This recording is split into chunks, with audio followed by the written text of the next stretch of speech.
The frustum of a cone is a part of a cone. Is a part of a cone. It is a part of a cone. Suppose we have a cone.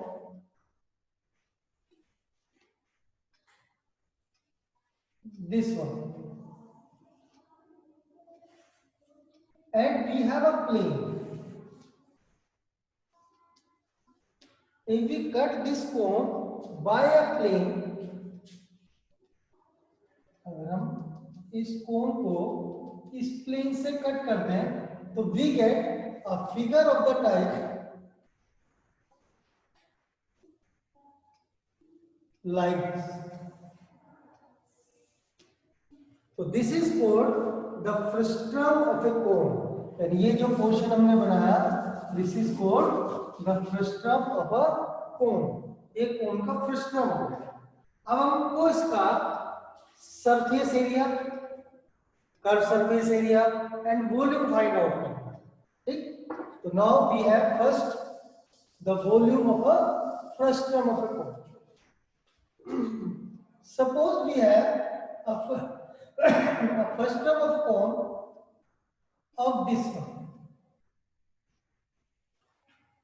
This is the frustum of a cone.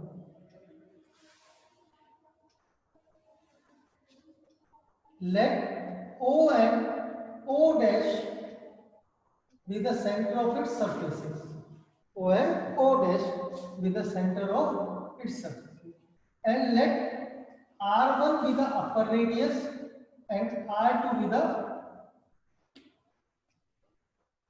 lower radius and H be the height of this cone, this frustum, और H इस frustum की height है. तो we have to find the volume of this frustum. हमें इस frustum का volume निकालना. इसके लिए मैंने क्या किया, इसको कंप्लीट कर लिया.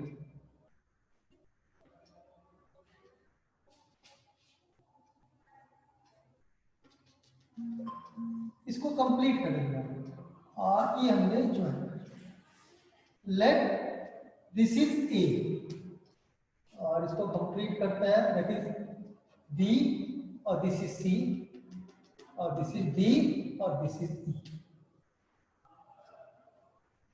अब हमारे पास टू कोन हो गए. एक कोन ए बी ई और second cone A B C.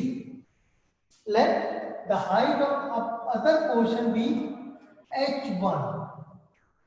This is the height of the upper portion. तो जो बड़े वाला कोन बनाया ADE, इसकी हाइट कितनी होगी, h1 plus h. और जो छोटे वाला कोन है हमारे पास, इसकी हाइट h1 हो गई. अब हमें निकालना क्या है, volume of first.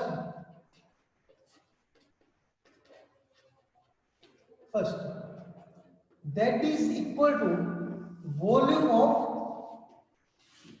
cone ADE minus volume of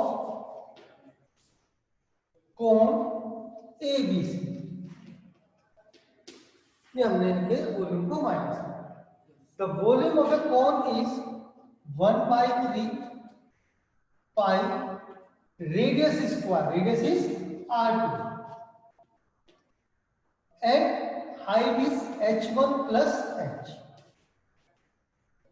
minus the volume of cone ABC, which is 1/3 pi R1 square h1. So 1/3 pi is common. We get R2 square h1 plus h minus r1 square h1. ठीक. तो this is the volume of first term. But अभी complete नहीं हुआ है. अगर हम देखें AOC in triangle AOC and triangle AO'E and triangle AO'E.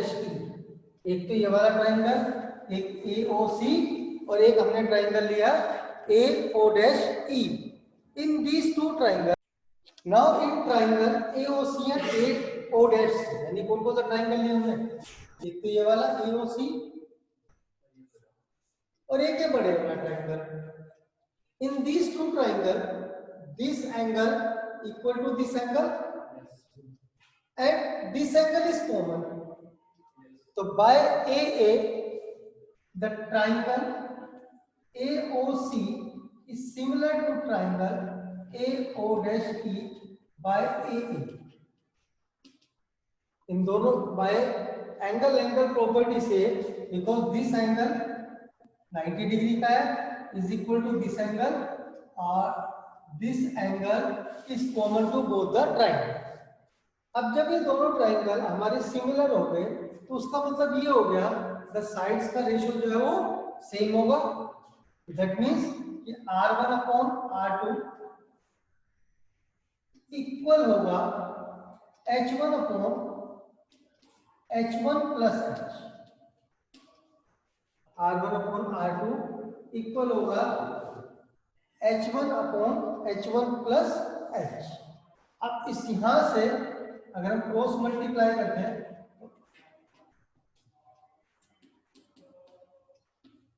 Equal to H1 R. अब हमने यहाँ पे कंसीडरेशन हमारा क्या है? सिर्फ H1 का कंसीडरेशन है, क्योंकि R1 और R2 तो हमको रेडियस दे रखी है. तो यहां से किसकी वैल्यू निकालते हैं? हम H1 की वैल्यू निकालते हैं.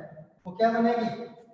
R1H equal to H1 common R2 minus R. तो value of H1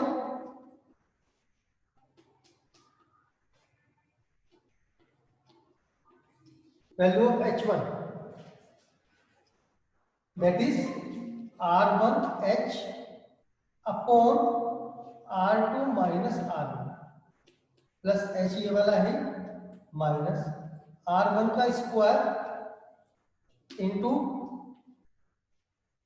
R1H upon R2 minus R. This is equal to, अब देखो H यहां पर भी है, H यहां पर भी है, H यहां पर भी है, तो ये सारे H हमने कॉमन है.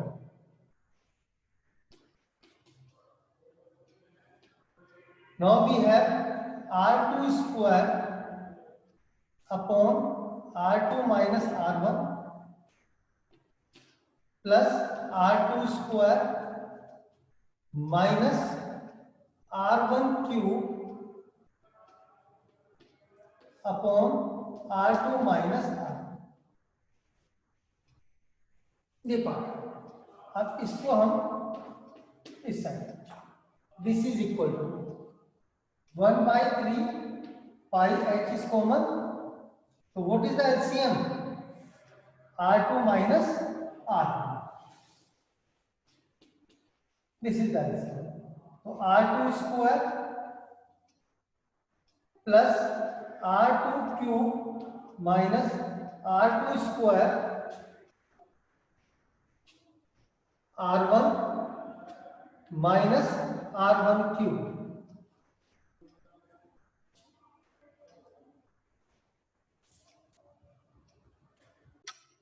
तो ये R1 दिया है ना, तो इट मींस ये R1 दिया है. तो ये दोनों पार्ट हमारे कैंसिल. अभी कैंसिल आउट होंगे तो क्या रहेंगे हमारे पास? 1/3 पाई H. ऊपर बना है R2 cube minus R1 cube, जिसके फैक्टर होंगे R2 माइनस R1. रफ कर देता थोड़ा सा तो सही रहेगा. ये क्वेश्चन रख देते हैं.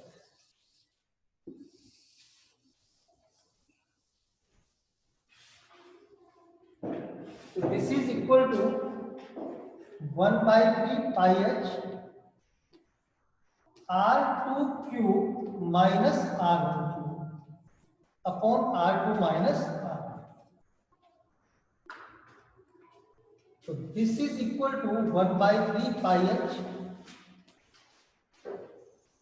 R2 minus R1. एलसीएम हो गया, इसके फैक्टर हो गए R2 माइनस R1 R2 का स्क्वायर प्लस R1 का स्क्वायर प्लस R1 R, ये दोनों कैंसिल आउट तो 1/3 pi h R2 square plus R1 square plus R1 R2। तो this is the volume of the first term. तो ये जो portion बना this is the volume of the, चलिए now the second part is total surface area of BCED, that means frustum of cone. ये part है हमारे पास, हमें इसका टोटल सरफेस एरिया कैलकुलेट करना है।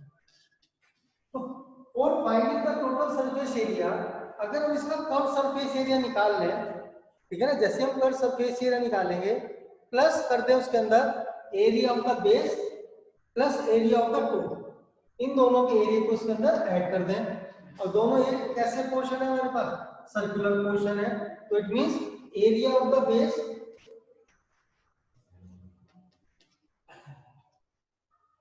किसके इक्वल होगा, पाई R2 का square, area of top that is pi R1 square. यानी ये पोर्शन हमारे पास क्या होगा, area of the base pi R2 square क्योंकि सर्कुलर है, area of the top pi R1 square क्योंकि भी सर्कुलर है। अब अगर हमें टोटल निकालना हो, total surface area which is equal to curve surface area plus area of the base plus area of the top. अब हमारा काम क्या है, area of the base curve surface area calculate करना है, मेन काम हमारा भी ये है। तो for the curve surface area हमने सपोज कर लिया दिस इज L और this portion is L, that means slant height of the frustum is L and of the upper cone be L. So for the curved surface area of the frustum is equal to the curved surface area of cone ADE minus curved surface area of cone ABC, इसी के equal हो गए। तो now the curve surface area is pi R2 and the slant height of the cone AD is L plus L1 minus pi R1 L, again pi is common, we have R2 L plus R2 L1 minus R1 L1, again pi R2 L plus from these two L1 common R2 minus R1 L। अभी हमने इसको पहले की तरह नहीं किया, हमने पहले इसको सोल्व कर लिया। हम जब हमने उसकी बात की थी वॉल्यूम की, वहां भी हम पहले इसको सोल्व कर सकते हैं। Again in the same way triangle AOC and triangle AO'T are similar triangle and this triangle are similar, again side का रेशियो सेम होगा, तो R1 अपॉन R2 इक्वल होगा L1 upon L1 plus L, cross multiply करते हैं तो R1 L1 plus R1 L equal हो गया R2 L1। तो from this R1 L equal हो गया, इसको इधर ले जाते हैं तो L1 common R2 minus R। अब पूरी value R2 minus R1 L1 की कितनी होगी, R1 L, और ये यहाँ पे हम क्योंकि R1 L, L is common तो pi R2 plus R1 into L। This is the curve surface area of the first term. तो ये फर्स्ट टर्म का कर्व सरफेस एरिया। तो इट मींस जो टोटल सरफेस एरिया हो गया that is total surface area which is equal to pi r2 plus r1l plus area of the base which is pi r2 square, area of the top pi r1 square। तो pi हमने common ले लिया, तो r1 square plus r2 square। तो this is the total surface area of this first. अब जैसे हमने कोन की बात की थी तो L R एंड H इसमें एक रिलेशन हुआ करता था, यानी slant height, radius of the base और हाइट ऑफ द कोन में क्या होता है, that is L square equal to R square plus H square. तो इन द सेम वे यहाँ पर भी हमारे पास रिलेशन है, किस में, R1 में, R2 में, H में और L में, इनमें भी एक रिलेशन हमारे पास। अब वो रिलेशन क्या होता है उसके बारे में, अगर हम इस C से एक परपेंडिकुलर प्लॉट कर दें और इसको हम F मान लें, तो जो CF है इक्वल होगी O डैश के और that is equal to H। किसके इक्वल होगी, H। अब O डैश F और OE C सेम होंगे, OC that is equal to R1। Now EF को हम क्या लिख सकते हैं, O dash E minus O dash F, that is O dash E का मतलब R2 और O डैश का मतलब R1। तो इट मींस कि अगर हम देखें तो एक राइट एंगल ट्रायंगल हो गया हमारे पास, तो this is a right angle triangle. और in a right angle triangle अगर हम पाइथागोरस थ्योरम यूज करते हैं तो L स्क्वायर इक्वल होगा EF का होल स्क्वायर, और EF is R2 minus R1 plus CF का whole square that is H square. तो it is the relation between L R2 minus R1 plus and H। ये एक relation बन गया हमारे पास इन सब चीजों का। ठीक है बेटा, आज के लिए हम इतना ही करेंगे, ठीक है ना। नेक्स्ट टर्न पे हम नेक्स्ट टॉपिक की बात करेंगे।